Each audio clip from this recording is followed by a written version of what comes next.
મહત્વનો આજે બન્યો, કારણ કે સરકાર તરફથી અમુક નોટિફિકેશન જાહેર કરવામાં આવ્યા, જે બાદ એક્શન છે.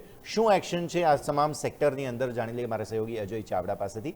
Ajay, good afternoon. જણાવો, ભારતીય રિફાઇનરી કંપનીઓ, ઓઇલ ગેસ એક્સપ્લોરેશન કંપનીઓમાં આજે શું થઈ રહ્યું છે? જી બિલકુલ, ગુડ આફ્ટરનૂન યસ. તો ઓવરઓલ જે ઓઇલ એન્ડ ગેસ કંપની આજે ખાસ કરીને જો ફોકસમાં છે, તે ખાસ કરીને જે સમાચાર આવ્યા હતા અને સમાચાર બાદ સ્ટોકમાં જો આપણને જે પણ ઇમ્પેક્ટ જોવા મળી, શરૂઆતથી તેજી આપણને ખાસ કરીને જોવા મળી. જે ક્રૂડ ઓઇલની પ્રાઇસ વધી રહી છે એ તો એક મોટો બેનિફિટ છે ખાસ કરીને રિફાઇનરી કંપની માટે. પણ જે સમાચાર આવ્યા ખાસ કરીને જે ગઈકાલે કે જે ઓફશોર અને ઓનશોર જે ક્રૂડ રોયલ્ટી છે એમાં ખાસ કરીને જે ઘટાડો કર્યો એની મોટી ઇમ્પેક્ટ ખાસ કરીને જોઈશું. મોટો ફાયદો આપણને જોઈશું જે ઓઇલ એન્ડ ગેસ એટલે રિફાઇનરી કંપની છે એને ખાસ કરીને જોવા મળ્યો. જેમાં ઓએનજીસી, ઓઇલ ઇન્ડિયા, રિલાયન્સ છે, ત્રણ જોઈશું. ઇન્ડિયાની જે સૌથી મોટી રિફાઇનરી કંપની છે એને સીધો બેનિફિટ અહીંયા ખાસ કરીને જોવા મળ્યો. જો ઓનશોર ક્રૂડ રોયલ્ટી આપણે ગણીએ તો ત્યાં જોઈશું 16.6%થી ઘટીને માત્ર 10% કરી છે, અને ઓફશોર ક્રૂડ રોયલ્ટીની વાત કરીએ તો જે 9%થી જે અંદાજિત આપણે ઘટાડો આપણને 8% આજુબાજુ કર્યો છે. અને નેચરલ ગેસ રોયલ્ટી બી જોઈએ તો એ બી જોઈશું ઘટાડીને 8% આજુબાજુ કરી દેવામાં આવી. તો ક્યાંને ક્યાંય જે રોયલ્ટી ઘટાડી છે, જીએસટી કટ બી કર્યો છે, એની બી ક્યાંને ક્યાંય જોઈશું મોટો ફાયદો જે ઓઇલ એન્ડ ગેસ એટલે જે રિફાઇનરી સ્ટોક છે એમાં મોટી આપણને જોઈશું મજબૂતી ખાસ કરીને જે જોવા મળી હતી.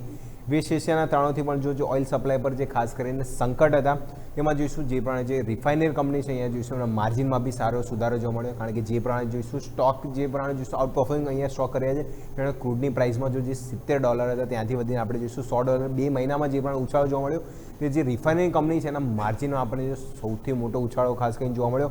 આનાથી જોઈશું ઓઇલ ઇન્ડિયા છે, ઓએનજીસી, રિલાયન્સ એનો મોટો ફાયદો જોવા મળી શકે છે.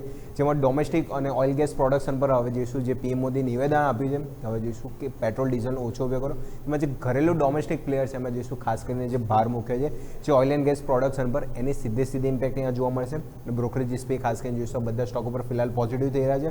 અને રોયલ્ટી કટથી ખાસ કરીને જે ઓએનજીસી, ઓઇલ ઇન્ડિયા અને રિલાયન્સ એની જે ફેર વેલ્યુમાં પણ જો આપણને 7 થી 9% આજુબાજુ વધારો જોવા મળી શકે છે. અને આના લીધે જો મોટી ઇમ્પેક્ટ જે ખાસ કરીને જે ગ્રોસ રિફાઇનિંગ માર્જિન છે આપણે વેલ્યુ ગણીએ તો જે 20 બેરલ પ્રતિ દિવસ આજુબાજુથી વધીને આપણે જોઈશું અંદાજિત આંકડો જોઈશું 24 BBL આપણને ખાસ કરીને જોવા મળે છે. અને ખાસ કરીને જે ગ્રોસ રિફાઇનિંગ માર્જિન છે એમાં બી સારો સુધારો થતો આપણને જોવા મળ્યો હતો.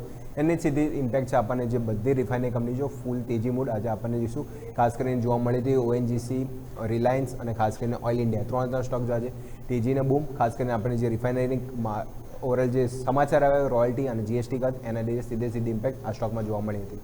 તો ઓવરઓલ જે આ બધા સમાચાર હતા એને લીધે જો રિફાઇનરી સ્ટોક આપણને સારી એવી તેજી જોવા મળી હતી. યસ બિલકુલ, તો આ તમામ સંકેતો છે ધ્યાન પર રાખીશું. આભાર અજય આપનો અમારા સાથે જોડાવા માટે થઈને.